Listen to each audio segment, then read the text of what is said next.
ఏపీలో దాదాపు 3 లక్షల మంది వాలంటీర్లకు ప్రభుత్వం గుడ్ న్యూస్ చెప్పింది. ఆంధ్రప్రదేశ్ రాష్ట్రంలో జగన్ సర్కార్ ప్రతిష్టాత్మకంగా తీసుకొచ్చిన సచివాలయ వ్యవస్థలో వాలంటీర్లుగా విధులు నిర్వహిస్తున్న వారికి జీతాలు పెంపుదల చేసింది ప్రభుత్వం. 4 ఏళ్లుగా నెలకు 5,000 రూపాయల గౌరవ వేతనంతో పనిచేస్తున్న వాలంటీర్లకు తొలిసారి దాన్ని పెంచాలని నిర్ణయించింది.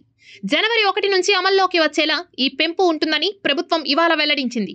ఈ మేరకు మంత్రి కారుమూరి నాగేశ్వరరావు తిరుమల శ్రీవారి దర్శనం ముగించుకొని ఆలయం వెలుపల మీడియాతో మాట్లాడుతూ ప్రభుత్వ నిర్ణయాన్ని తెలియజేశారు. సీఎం వైఎస్ జగన్ పుట్టినరోజు కానుకగా ప్రభుత్వం వాలంటీర్లకు గౌరవ వేతనం పెంచుతున్నట్లు తెలిపారు. మాకు ఈ రోజు వాలంటీర్లకి 750 రూపాయలు జగనన్న పెంచడం జరిగింది.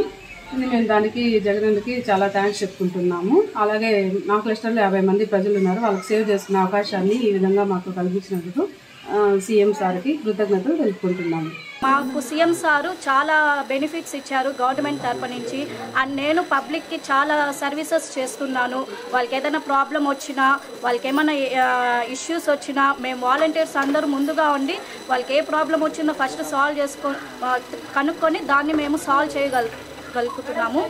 ఇప్పుడు ఆయన సీఎం సార్ బర్త్డే సందర్భంగా మాకందరికీ 750 గౌరవ వేతనం 750 రూపాయలు పెంచినందుకు చాలా సంతోషంగా ఉంది.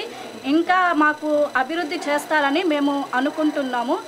నేను ఒక వాలంటీర్ అని చెప్పడానికి చాలా గర్వపడుతున్నాను. ఎందుకంటే ఒక హౌస్ వైఫ్గా ఇంట్లోనే ఉంటూ 5,000 సంపాదించడం అంటే నాకు చాలా చాలా గర్వకారణంగా ఉంది. ఎందుకంటే 2009లో ఎంకామ్ అయింది, ఇంతవరకు జాబ్ రాలేదు. కానీ ఇంట్లో ఉంటూనే జాబ్ చేస్తున్నామంటే చాలా హ్యాపీగా ఫీల్ అవుతున్నాను. CM sir